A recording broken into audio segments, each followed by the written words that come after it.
자, 출애굽기 20장 4절, 5절, 6절.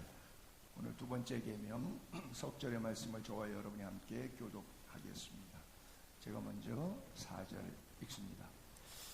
너를 위하여 새긴 우상을 만들지 말고 또 위로 하늘에 있는 것이나 아래로 땅에 있는 것이나 땅 아래 물속에 있는 것의 어떤 형상도 만들지 말며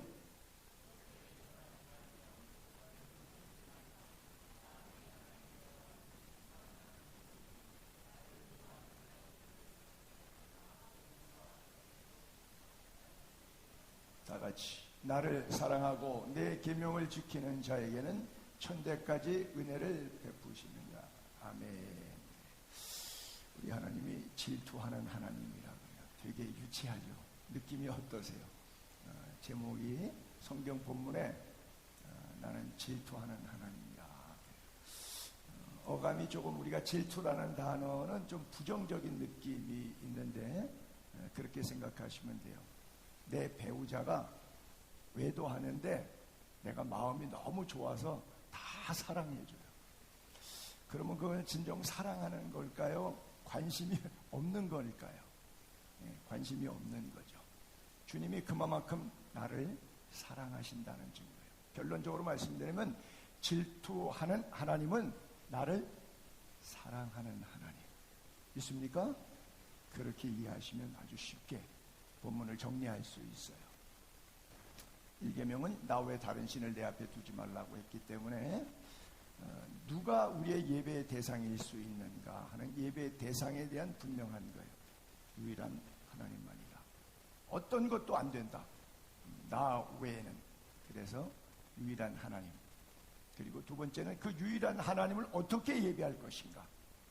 그러니까 내가 예배하고 싶은 예배가 있고 하나님이 받고 싶은 예배가 있죠.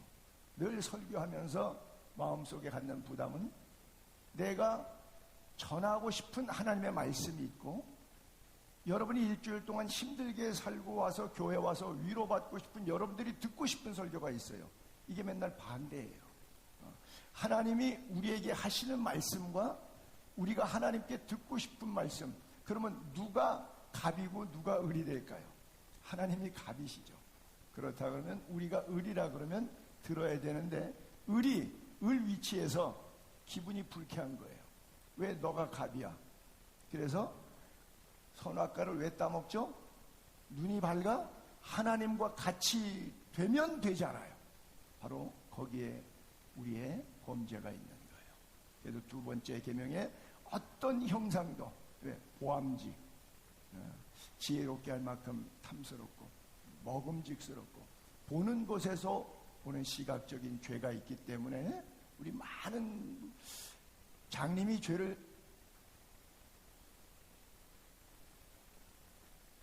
또 죽었는 모양이구나. 배럴이가 끝난 것 같아요. 이쪽으로 바꾸셔야 되겠다. 다시 이걸로 키시고 이거를 미리 갈고 올라왔어야 되는데 한 몇 주 쓰면 갈아야 되는데 잊어버렸어요. 제가 우상이 제일 가득했던 도시에 살았잖아요. 세계에서 우상이 제일 많은 도시 어디? 아테네. 제가 23년 우리 집이 아테네였잖아요. 이 도시 이름이 뭐예요? 우상의 이름이에요. 아테네 여신을 섬기는 동네 사람들이라는 뜻입니다. 제가 23년 동안 아테네 살았잖아요. 전선권 씨라고 제주도 가게 되면 그리스 신화 박물관이 있어요. 저는 거기 가면 프리로 입장할 수 있는데 그분이 그리스를 와가지고 자기가 마로니에 공원에 300석짜리 연극장을 가지고 있는 사람인데 테마파크를 제주도에다가 하나 지으려고 그러는데 목사님이 좀 도와주십시오. 그래서 그분 모시고 박물관을 죄다 여기저기 다녔어요. 그래서 이미테이션 구하고 신화 박물관을 아마 테마파크를 하나 제주도에다 만들기 위해서 열심히 노력했는데 진짜 만들어 놨어요. 아마 가서 혹시 제주도 여행 중에 보신 분도 있을 거예요. 그래서 우리 친구 목사들 다 데려가서 제가 거기서 신에 대한 이야기, 신화에 대한 이야기, 왜 성경에 신화가 많아요. 그래서 신화에 대한 이야기를 좀 해줬어요. 이거 다 뭐예요? 우상이에요. 2500년 전부터 아주 그리스 지역에 돌이 하나 띄어지면 이게 석상이 되는 거예요. 신이 되는 거예요. 그래서 제가 살았던 아테네, 지금은 인구가 한 450만 명 사는데 2000년 전에 성경이 쓰여질 때 바울이 와서 처음 봤을 때는 인구가 3만 명 있었는데 그 3만 명 가운데 사람 3만 명 있지만 우상은 3만 개가 넘었다 그래요. 바클레이라고 하는 주석가가 그렇게 썼더라고요. 그러니까 바울이 선교사니까 전도하려고 이렇게 시장거리, 노방전도 거리에 나갔는데 거리에 나가서 사람 한 사람 만나는 비율보다 석상 하나 보는 비율이 더 많았던 거죠. 야, 세상에. 그러면서 보니까 뭐 해신, 달신, 변, 술의 신, 음악의 신, 뭐 춤의 신, 오만 신들이 다 있어. 그리고 어떤 신은 알지 못하는 신도 써 있어. unknown God, agnostios라고 이렇게 써 있어. 야, 너희들이 알지 못하지만 내가 너희에게 알게 해줄게 라고 설명했던 동네가 바로 이 아테네인데 제가 거기서 23년 동안 살았어요. 어떤 목사님은 성지순례 와서 그러더라고요. 아테네 오니까 머리가 지근지근한데 그 이유가 하도 신을, 우상을 많이 섬긴 도시라서 머리가 다 골치가 지글지글하다 그러더라고요. 그래서 제가 그랬어요. 그거는 목사님의 머리가 아파서 그런 거지 여긴 지금 맑아졌습니다. 시랍 정교회가 국교가 됐고 적어도 손용삼이 선교하는 땅이니까 맑은 땅입니다. 제가 그러고 농담을 한 적이 있었는데 어쨌든 우리 하나님은 우상을 만드는 것을 절대 배격합니다.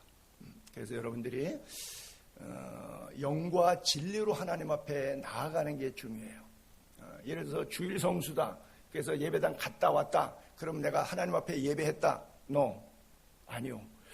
영과 진리로 예배하기 때문에 병원에 누워 있어도 입원 중이니까 또 교도소에 수감되어 있어도 또 북녘 땅에서 교회 없고 목사 없고 예배당 갈 수 없고 걸리면 죽으니까 성경책 소지만 해도 죽으니까 입을 뒤집어 쓰고 혼자 기도하고 혼자 소리 안 나게 찬송 부르고 있어도 그게 바로 예배의 자리. 왜? 영과 진리로 하나님을 만나니까. 그렇죠? 근데 그것을 오해 확대 해석해 줘갖고 목사들이 대체 영상 예배 가능하다. 뭐 이렇게 감기 걸릴까봐 교회도 예배도 못 나가게, 예배당도 못 나가게 그렇게 만들어서 이게 다 도배가 돼버려서 잘못됐는데 그것 자체가 대체 예배라는 단어 자체가 우상이에요. 하나님을 대체할 수 있는 것은 아무것도 없습니다. 전혀 없습니다. 그래서 영과 진리로 예배하는 자세, 이것이 너무나 중요하다. 그래서 하나님 앞에 예배드리는 자세, 우리가 뭐 좀 지체 높으신 어른을 만나도 그 사람하고 미팅하면 좀 정장을 입고 예의와 매너를 갖추는데 하나님 앞에 예배드리는데 뭐 마음으로 영과 진리는 행위가 아니라 속사람 마음이 아니겠느냐. 그래서 겉사람은 아무렇게나 한다. 그것은 이미 속사람이 영과 진리로 준비되어 있지 않다는 그런 뜻이 되는 겁니다. 자, 이 질투하는 하나님 우상 만들지 말라 그러는데 똑같은 이야기를 반복적으로 신명기에 이런 구절이 있어요. 이것은 출애굽기 20장은 이렇게 이해하면 돼요. 출애굽 막 해서 석 달째 시내산에 가서 1년 머물 때 받았던, 그러니까 첫째 때 해에 받았던 거 10계명은. 그 10계명을 출애굽기 20장을 또 40년 끝에 마지막 가나안 땅에 들어가기 전에 1세대는 40년 동안 다 죽었어요. 그리고 남아있는 2세대, 아직 할례 받지 못한 2세대들이 남았는데 그 2세대들이 가나안 땅에 들어가기 전에 옛날에 40년 전에 그 이야기 해주고 있는 거예요. 똑같은 내용인데 시차가 40년의 시차가 있습니다. 반복합니다. 신명기에서 후세대들에게 여호와께서 이렇게 호렙산 불길 중에서 너희에게 말씀하시던 날, 40년 전 그날 이 얘기하는 거예요. 옛날 이야기예요. 너희가 어떤 형상도 보지 못하였은즉 너희는 깊이 삼가라. 조심해라. 그리하여 스스로 부패하여 자기를 위하여. 여러분 기억하세요? 왜 우상을 만들어요? 여러분 안에 있는 우상들은 왜 만들었냐? 그러면 하나님을 위해서 만든 게 아니라 여러분 자신을 위해서 만들었어요. 그렇죠? 스스로 부패했어요. 그러니까 다 자동적으로 부패한 인간이 자기 이기적인 삶을 살게 되어 있어요. 자기를 위해서 뭘 만들어요. 어떤 형상인지 만들지 말라. 우상을 세게 만들지 말라. 남자의 형상이든 여자의 형상이든, 즉 사람의 형상을 얘기하는 거죠. 네. 땅 위에 있는 어떤 짐승 형상이든 하늘을 나는 날개 가진 어떤 새 형상도 안 되고, 땅 위에 있는 곤충 형상이든 땅 아래 물속에 있는 물고기 형상 다 만들지 말라. 또 하늘을 향해서 해, 달, 별들이 신이잖아요. 1월 성신을 예배하잖아요.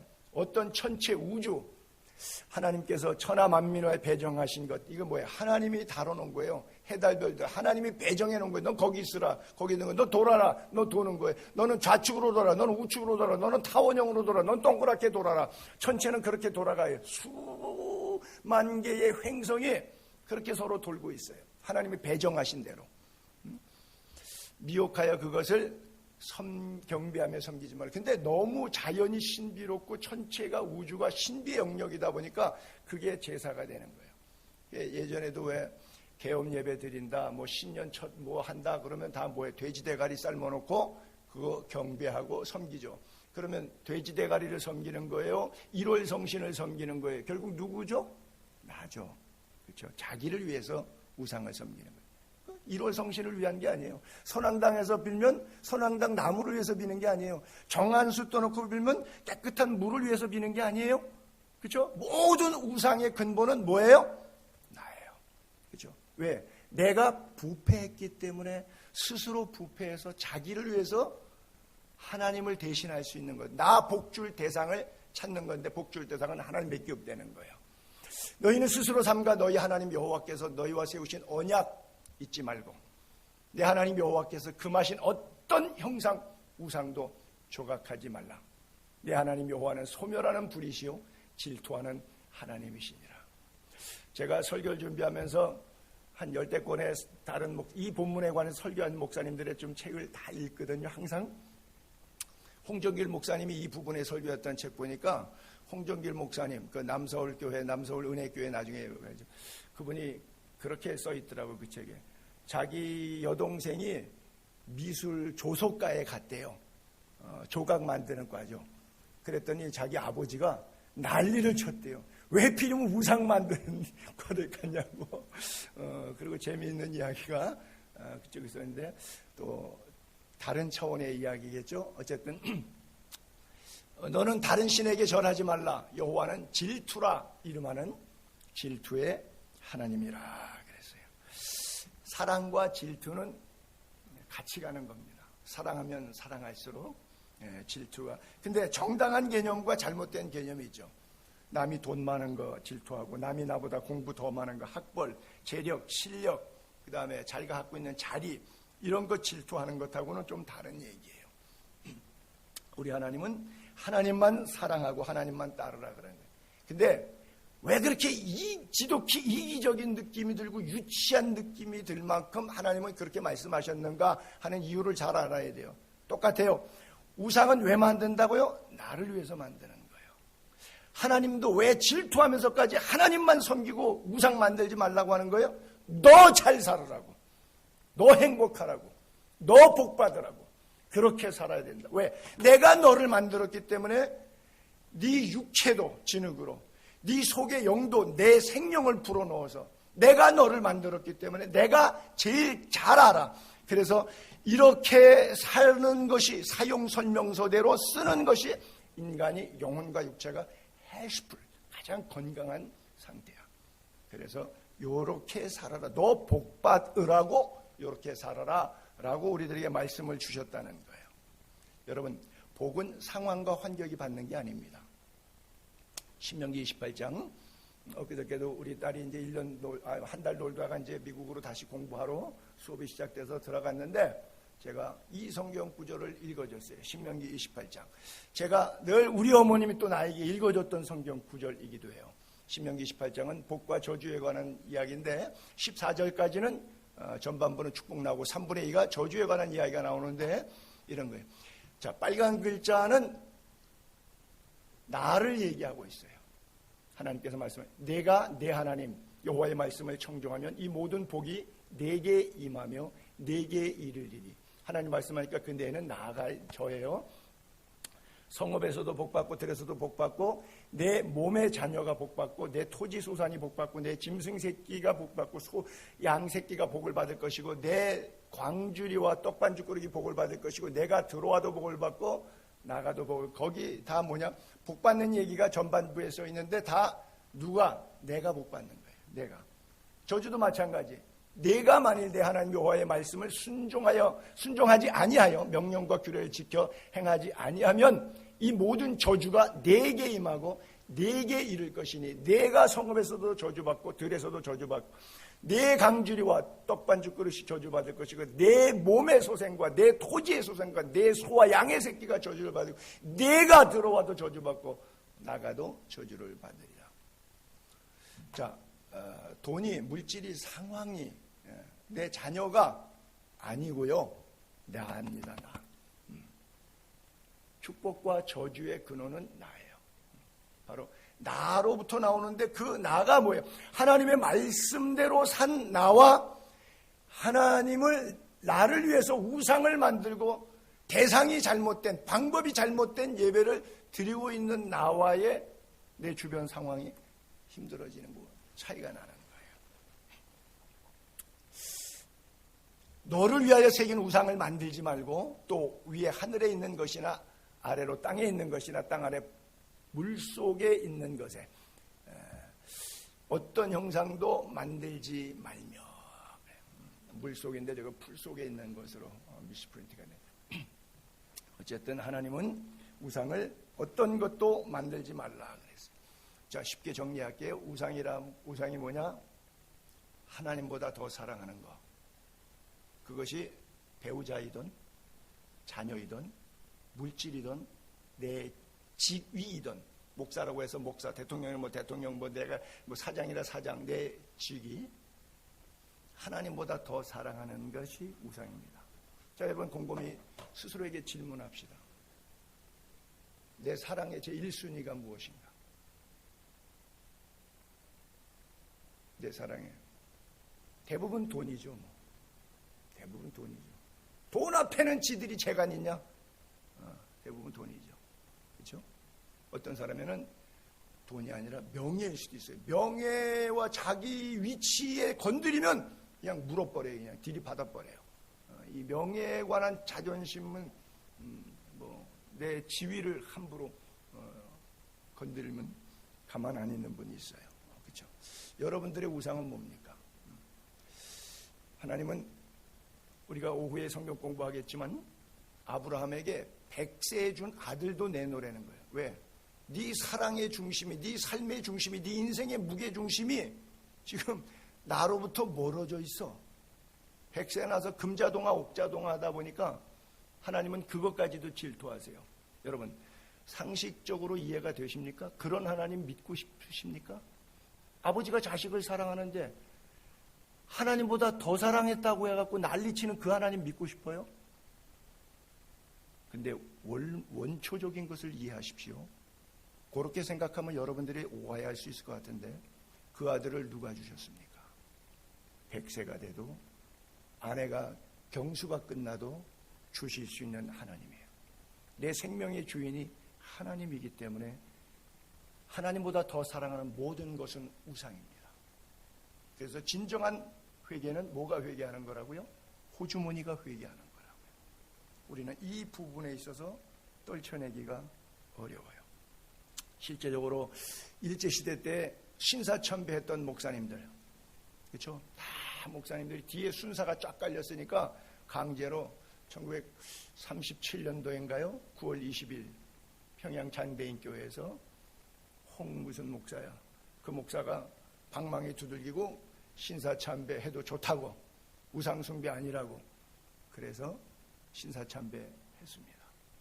그거 안 하려고 했다가 죽은 사람들이 주기철 목사님이나 손양원 목사님, 이렇게 한두 사람이 아니라 많은 사람들이 있죠. 지금 우리 기독교가 기타 종교들이나 예수 안 믿는 사람들한테 욕먹는 게 뭐죠? 조상도 몰라본다 그러죠. 왜? 제사 안 지낸다고. 조상 신위라, 암흑의 신위, 그리고 폐에다가 그렇게 쓰죠. 그게 뭐예요? 신이 된 거예요, 죽은 다음에. 그래서 거기다가 절하지 않습니다. 왜? 부모님인데 살아있을 때는 절하고 살아있을 때는 최선을 다해서 밉니다.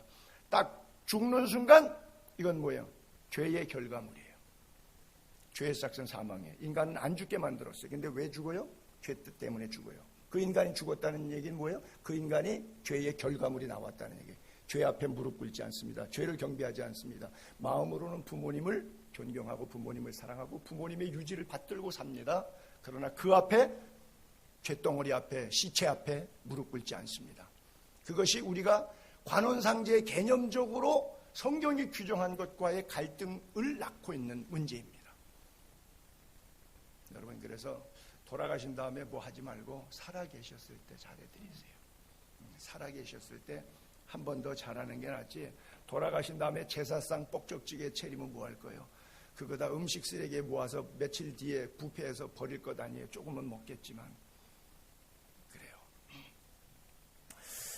예배당 안에 성모 마리아상이 있는 천주교회, 이거 반드시 우상숭배이죠. 그래서 이계명이 천주교에는 없습니다. 어떤 형상도 만들어요. 남자 형상이든 여자 형상이든 사람 형상이든 짐승 형상이든 아무것도 만들어요. 근데 여자 형상을 만들어놨어요. 예수 태어난 엄마라고. 그거 난자와 정자의 결합으로 태어났나요? 아니요. 성령으로 잉태된 거예요.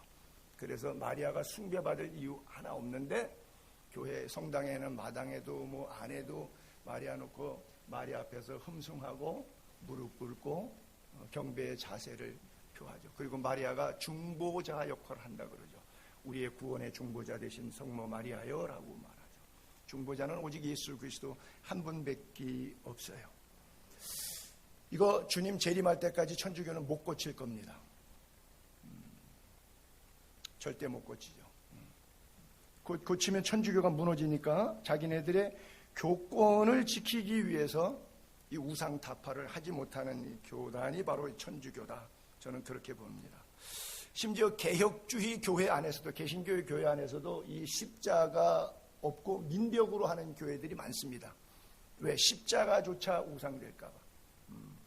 어떤 분이 교회를 개척하면서 크게 부흥해서 졌는데 절대 십자가를 안 졌는데, 그분이 그래도 옛날에 뭐 영락교회를 갔더니 예배 끝나고 불 다 껐는데 어떤 권사님이 십자가 앞에 가가지고 무릎 꿇고 거기서 뭐 절을 하더래요. 그냥. 그래서 나는 나중에 목회할 때 우리 교회는 저렇게 하지 말아요. 십자가까지 놓지 마. 십자가까지도 우상이 되면 안 된다.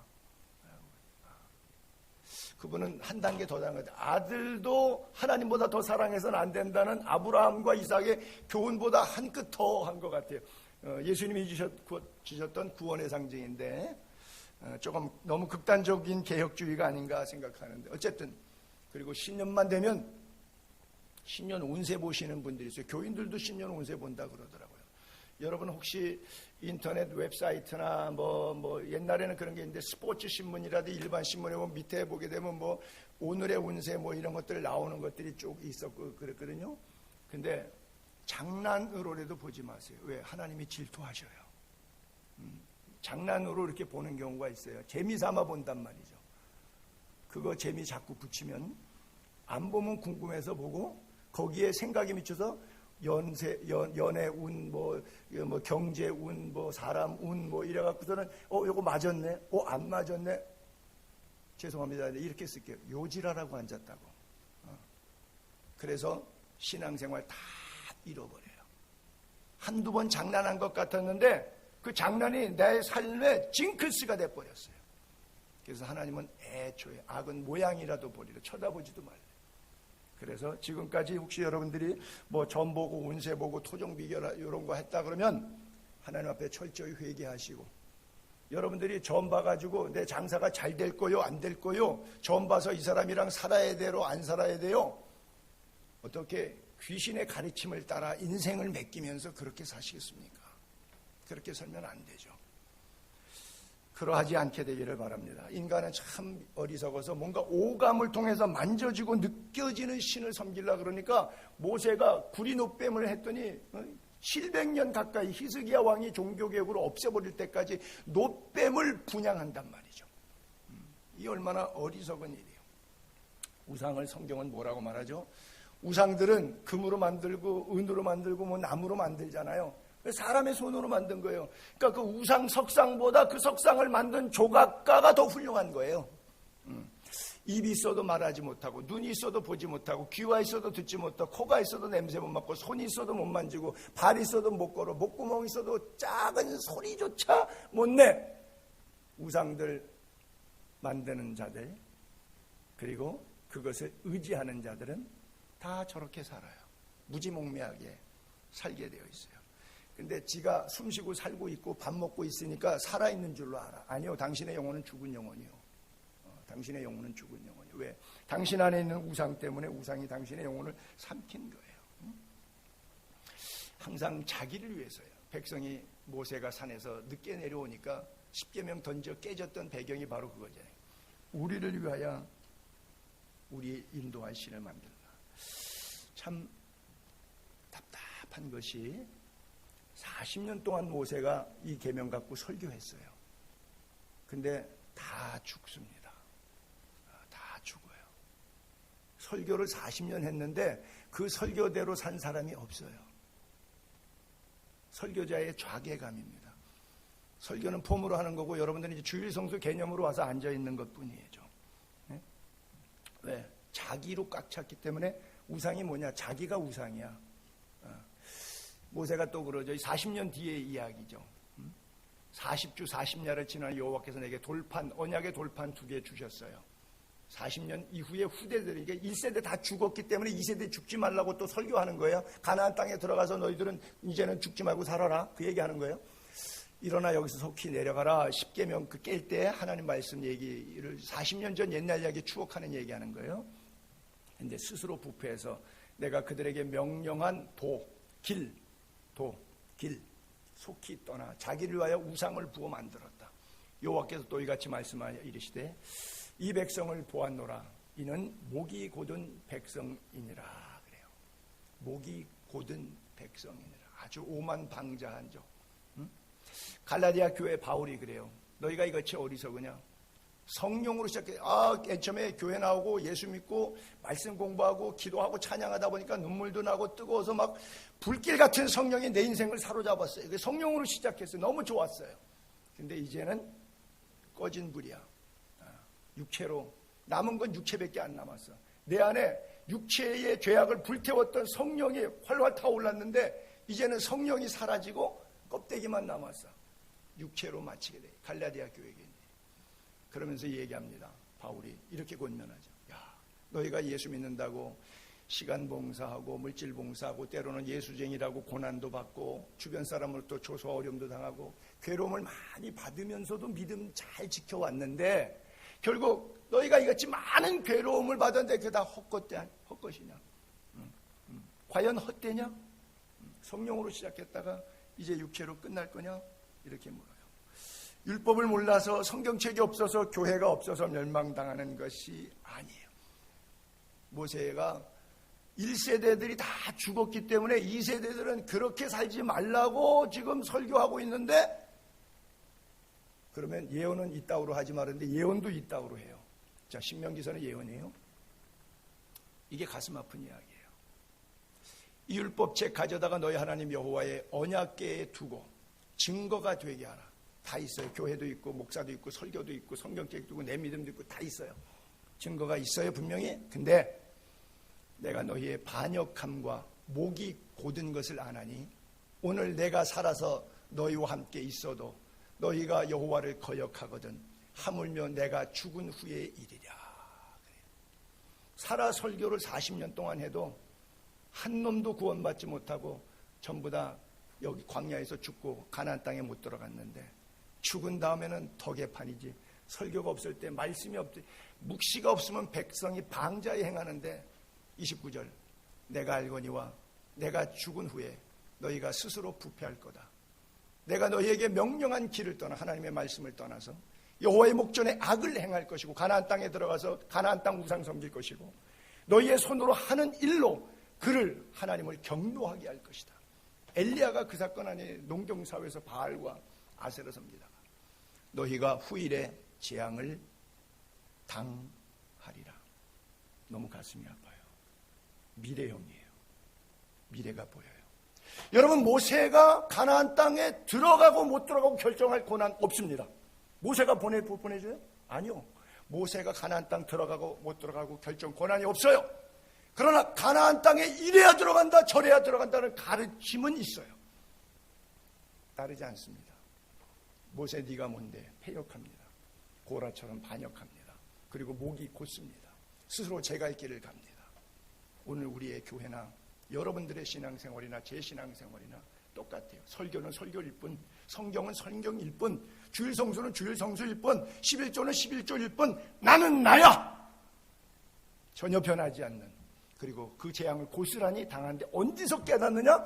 지옥 가서, 부자와 나사로 이야기처럼 지옥 가서 물 한 방울의 자비도 없는 그 땅에 가서 깨닫는 거예요. 남은 내 배우자라도 남은 내 자식이라도 여기 안 왔으면 좋겠다. 얘들아 그렇게 살지 말아라.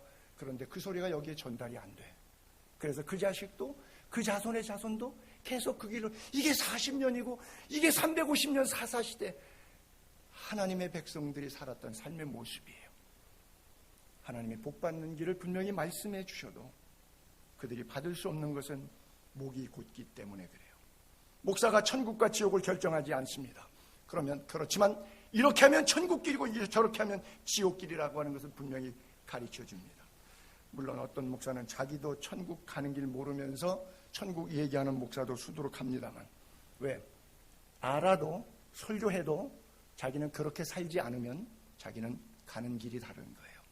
많은 목사들 보면 심판을 믿지 않는 것 같아요. 목사가 심판을 믿으면 돈 쓰는 것, 시간 쓰는 것, 삶을 그렇게 살 수가 없어요. 그렇게 살아서는 안 되기 때문에.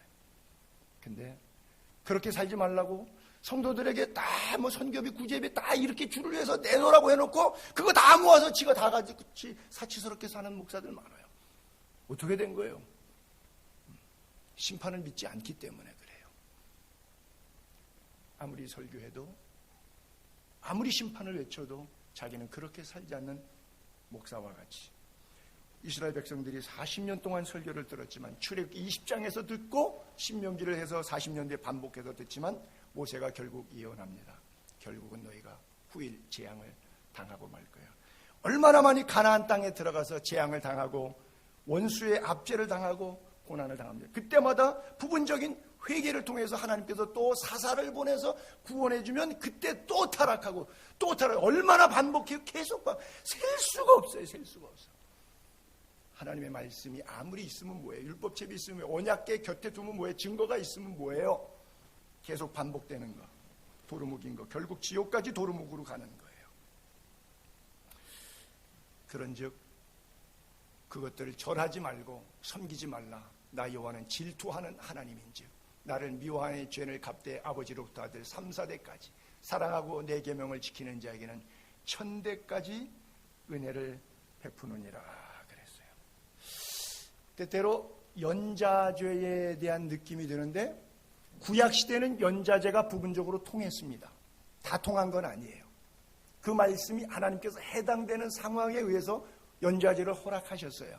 사실 그리고 3, 4대라 그러면 생각해 보세요. 요즘에 우리가 핵가족 시대가 돼서 자기만 살지만 우리 어린 시절에는 3, 4대 같이 살았습니다. 할머니, 할아버지 집안은 다 같이 살았죠. 그러니까 저 고대 사회에는 한 가족이 망하면 그냥 3, 4대가 그냥 망하는 거였어요. 지금처럼 핵가족 시대가 아니기 때문에.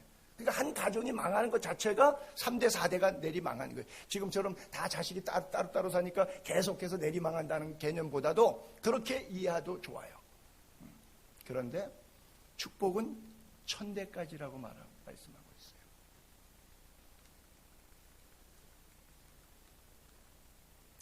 이게 지금 글자가 좀 두 사람, 마크 듀크라고 하는 사람과 조나단 에드워드라고 하는 사람의 생애인데, 이 조나단 에드워드와 두 가정에 대해서 미국에 있는 그 윈노스인가 그 사람이 논문을 썼어요. 이게 한 사람만 비춰봐 보세요.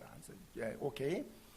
자, 이 사람의 후손이 200년 동안 연구를 했는데 이것이 이제 대학 벽에 써 있는 건데 후손을 1390명을 낳았는데 부통령이 저 사람 가운데 2명이 나왔어요. 부통령이 안 썼는데 대학 총장이 13명 나오고 저분은 프린스턴 대학 총장님이셨습니다.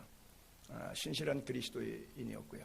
대학 교수, 판사, 의사, 목회자, 선교사, 그 다음에 고위공직자들이 상당히 나왔어요. 옆으로 한번 가볼까요?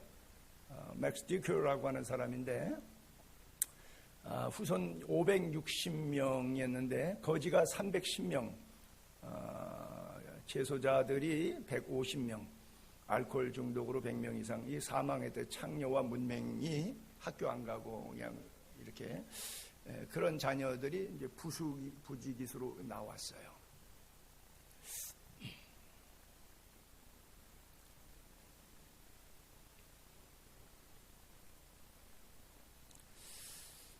그런즉 너는 알라 오직 내 하나님 여호와는 하나님이시요 신실하신 하나님이라. 그를 사랑하고 그의 계명을 지키는 자에게는 천대까지 그의 언약을 이행하시며 인애를 베푸시되 그를 미워하는 자에게는 당장에 보응하여 멸하시니 여호와는 자기를 미워하는 자에게 지체하지 아니하시고 당장에 그에게 보응하시느니라. 그런즉 너는 오늘 내가 네게 명하는 명령과 규례와 법도를 지켜 행할지니라 그랬어요. 우리가 한때 그런 게 유행하는 것이 있었는데 책이 요즘에는 이제 좀 문제가 있다 그래서 다 들어갔는데 가계에 흐르는 저주를 끊어라 이런 책이 있었어요. 가정의 계보, 가정 계보에 흐르는 저주. 이거 뭐 지난 시간에 제가 말씀드린 것처럼 조상묘를 잘못 썼기 때문에 그 조상이 노해가지고 내 앞길이 자꾸 안 열리고 뭐 이런다고 쓸데없는 그 무당 굿하는 소리 이런 얘기 이런 것들이 한국 사람들에게 다 배어 있어요. 이걸 정령신앙이라 그래요. 샤머니즘. 근데 이 샤머니즘을 배경으로 깔고 있는 한국 사람들이 여기다가 예수를 믿는데 이런 구절까지 들어오니까 그렇게 생각하는 거예요. 저는 심지어 이것까지 얘기합니다. 부모님이 유방암으로 돌아가셨다고, 어머님이 유방암으로 돌아가셨어요. 그러니까 내가 유방암으로 죽을 거다. 그렇지 않아요. 그렇지 않아요. 그거를 믿으면 믿음대로 될런지는 모르겠어요. 그렇지 않아요. 그런데 선대 때 우리 부모님의 지병으로 돌아가셨는데 그 병으로 나도 죽을 거다 그러니까 뇌는 모든 세포를 그 병으로 죽을 수 있는 장치를 열심히 일을 해줍니다. 그래서 그 병으로 죽게 만들어줘요. 우리가 세상 말로는 징크스라고 그러는데 그것까지도 여러분들의 머릿속에서 지우시기 바랍니다. 여러분들은 여러분들의 삶을 하나님께서 디자인하셨어요. 그래서 하나님께서 여러분들의 생애를 통해서 여러분들과 여러분들의 자손들을 복 주시기를 원하세요. 나는 여러분들이 그 복을 살아서부터 자손 만대까지 천대까지 누리게 되기를 바랍니다. 그래서 성경에 써있는 어떤 이야기들을 우리의 샤머니즘적인 한국 사람들의 배경으로 잘못 각색된 것들에 절대 속지 말고 믿음으로 여러분들의 내일을 개척해 나가시길 바랍니다. 아버지는 그 자식으로 말미암아 죽음을 당하지 아니할 것이요 자식들은 그 아버지로 말미암아 죽음을 당하지 아니할 것이니 각 사람은 자기 죄로 말미암아 죽임을 당할 것이니라 그랬어요. 누가 누구를 저주한다고 해서 그 저주가 임하는 건 아니고요. 누가 누구를 축복한다고 해서 그 축복이 임하는 것이 아니라 내가 저주받을 짓을 했느냐 내가 복받을 짓. 아까 신명기 18장 말씀 그대로 바로 나예요. 주인공은 납니다. 내가 결정하는 것이지 누가 그러는 게 아니에요. 여러분들이 손영삼 목사 훌륭한 목사라고 암만 칭찬해봐야 제가 훌륭해지지 않습니다. 여러분이 손영삼 목사 정말 나쁜 놈이라고 욕해봐야 제가 나쁜 놈 되지 않습니다. 저는 접니다. 그건 제가 결정합니다. 그걸 자유의지라 그래요. 여러분에게도 마찬가지예요. 히브리서에 징계와 저주를 잘 구분할 필요가 있어요. 우리가 하나님의 말씀이 강력하게 나올 때 이것이 저주의 설교인지 징계의 설교인지를 구분하세요. 자, 주의 징계하심을 경히 여기지 말라. 귀뚱으로 듣고 한 귀로 듣고 한 귀로 흘려버리는 거. 주의 징계하심을 경히 여기지 말며 그의 꾸지람을 받을 때 낙심하지 말라. 주께서 그 사랑하는 자를 징계하시고 그 받아들이는 아들마다 채찍질하심이라 하셨으니 너희가 참음은 징계를 받기 위함이라. 하나님이 아들과 같이 너희를 대우하신다. 어찌 아버지가 징계하지 않는 아들이 있겠느냐. 징계는 다 받는 것이거늘 너희에게 없으면 사생자요 친아들이 아니니라. 또 우리가 육신의 아버지가 친아버지가 우리를 야단쳐도 징계해도 그렇다고 아버지 공경하나요? 공경하죠. 하물며 영의 아버지께 더욱 복종하여 살려 하지 않겠느냐. 그들은 잠시 자기의 뜻대로 우리를 징계하였거니와 하나님의 뜻대로 우리를 징계할 때가 있겠죠. 오직 하나님은 왜 그럼 그렇게 우리에게 아픔을 주셨느냐? 우리의 유익을 위하여 그의 거룩하심에 참여하게 하신. 거룩하심에 참여한다는 것은 뭐예요? 천국 백성 만드신다는 거예요. 무릇 징계가 당시에는 즐거워 보이지 않죠. 그 누구도 고난과 징계와 환난은 즐겁지 않죠. 슬퍼 힘들죠. 후에 그로 말미암아 연단받은 자들은 뭐예요? 시험 통과한 사람들은, 시험 못 통과한 사람들 아니고 시험 통과한 사람들은 열매를 맺는다. 그 열매가 뭐예요? 의와 평강의 열매를 맺는다. 그래서 첫째는 말씀에 복종하는 삶을 만드시기 위해서, 두 번째는 우리의 신앙의 삶의 유익을 위해서, 세 번째는 거룩한 나라까지 견인하시기 위해서, 그래서 마지막 네 번째는 의와 평강의 열매를 맺게 하신다는 거예요. 그런데 우리는 하나님의 말씀이 우습게 들려요. 왜 우습게 들리느냐? 악한 일을 범해도 징벌이 속히 실행되지 않거든요. 그렇잖아요. 아담과 하와가 선악과 따먹고 900년도 살았어요. 그렇잖아요. 그러니까 인생들이 악을 행해도 괜찮으니까 마음이 담대해져요.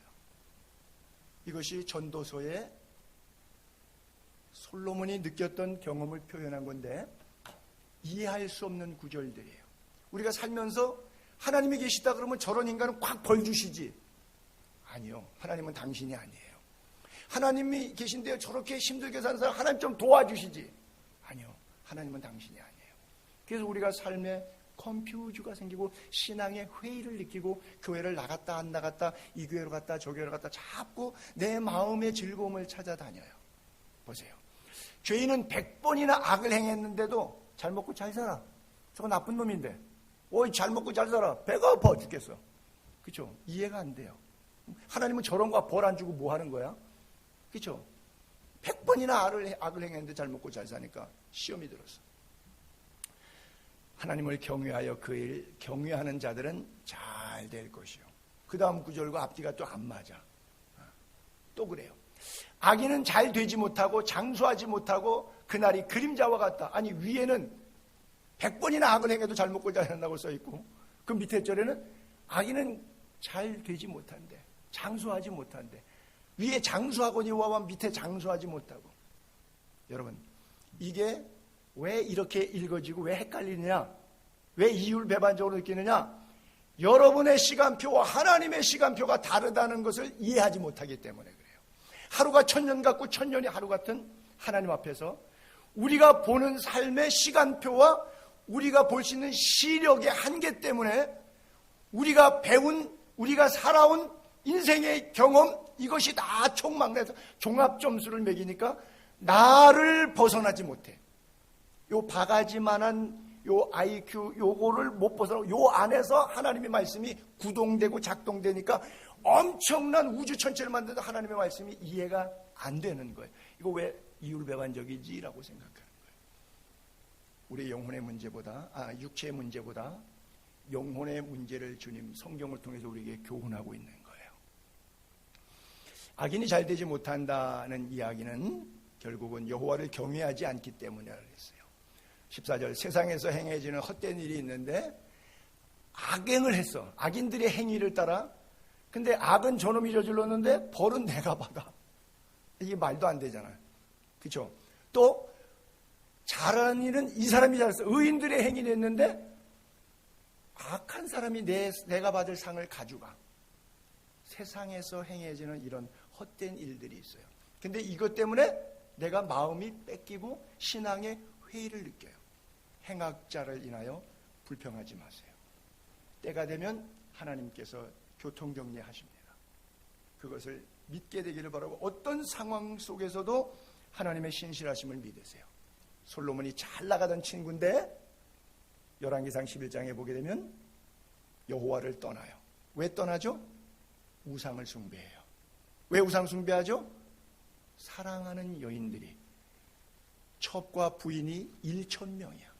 그들이 각 나라에서 애굽에서 암몬에서 모압에서 그 족속들이 갖고 온 우상들을 놓고 마음대로 섬기는데 여자 하나 사랑하니까 그 여자 하는 대로 다 해줘. 지가 왕인데 못 해줄 게 뭐 있어. 뭐 백 사달래 백 사줘. 뭐 다이아몬드 사달래 다이아몬드 사줘. 다 사줘. 돈 있는데 그거 가지고 못 사. 아니 솔로몬이 쓰는 것이 은이 없고 다 금으로 쓰는 사람인데 아방국에 사는 사람인데 그 부인들 데려다가 부인들 사랑하면 하룻밤에 자면서 원하면 다 들어주는 거예요. 그러니까 결국은 사랑의 무게중심이 하나님께 있는 것이 아니라 아가페에 있는 것이 아니라 에로스에 있다 보니까 솔로몬은 많은 학자들에 의해서 지옥 같다고 표현하죠. 그래서 저도 상당 부분 동의합니다. 왜냐하면 열왕기상 11장에 써 있기 때문에. 그렇게 믿음의 반열에 서 있고 이스라엘의 통일 왕국의 왕, 적어도 다윗 왕의 성군 다윗 왕의 아들인데도 이런 일들이 있을 수가 있는 것은 오늘 우리들의 신앙 속에서 주님께서 끊임없이 복과 저주를 놔두면서 복받는 자의 삶이 어떤 삶인지 십계명을 통해서, 그래서 십계명은 율법이 아니라 축복의 통로라고 하는 거예요. 복받는 길이라고 하는 거예요. 이 복을 마음껏 누릴 수 있기를 주님의 이름으로 축복합니다. 기도하겠습니다.